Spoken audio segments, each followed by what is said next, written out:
Sofonisba Anguissola is a trailblazing Renaissance artist and a pioneer who broke through the barriers of her time.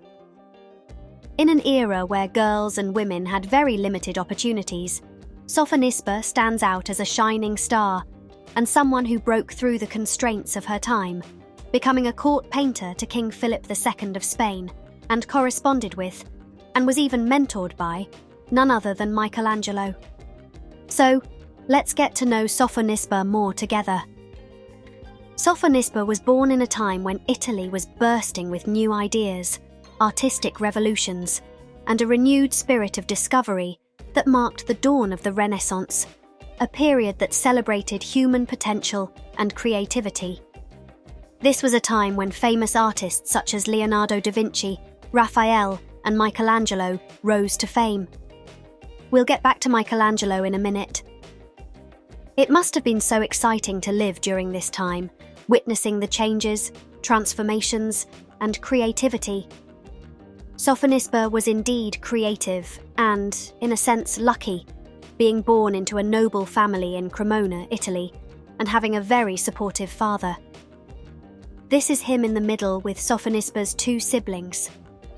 With the help of her father and her social status, Sofonisba was able to learn the craft. She started off her early works with intimate family portraits and a lot of self-portraits, which she continued throughout her life. As you can see, the portraits feel very intimate. This made Sofonisba stand out for her time, in stark contrast to the grand religious and mythological scenes that dominated the era. For example, here is her sister Elena as a nun, and it feels like we're close to her somehow, almost like we could start a conversation with her.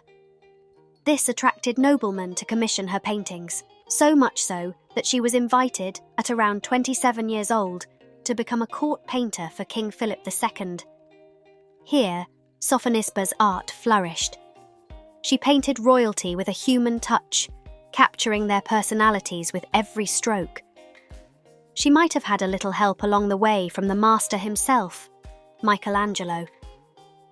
The story goes that when Sofonisba was 22, she went to Rome to meet Michelangelo, who by then was probably in his late 70s.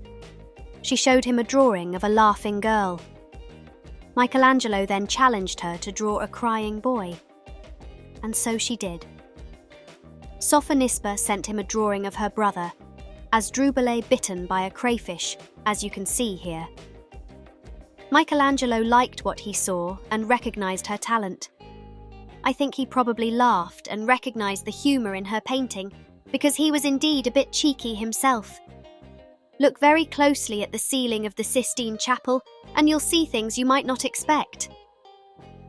Anyways, the two found each other, and for the next 2 years, Sofonisba studied informally with Michelangelo, who offered her guidance and mentorship. This was just a tidbit of Sofonisba's life and achievements, and hopefully, this has made you curious to know more about her.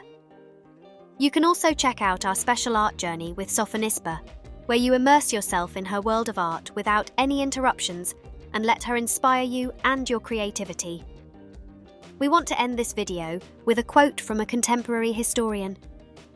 He wrote about Sofonisba that she has shown greater application and better grace than any other woman of our age in her endeavours at drawing. She has thus succeeded not only in drawing, colouring and painting from nature and copying excellently from others, but by herself has created rare and very beautiful paintings. And as always, don't forget to support our channel by subscribing, liking, commenting and sharing. Until next time, keep exploring the wonders of the artistic world.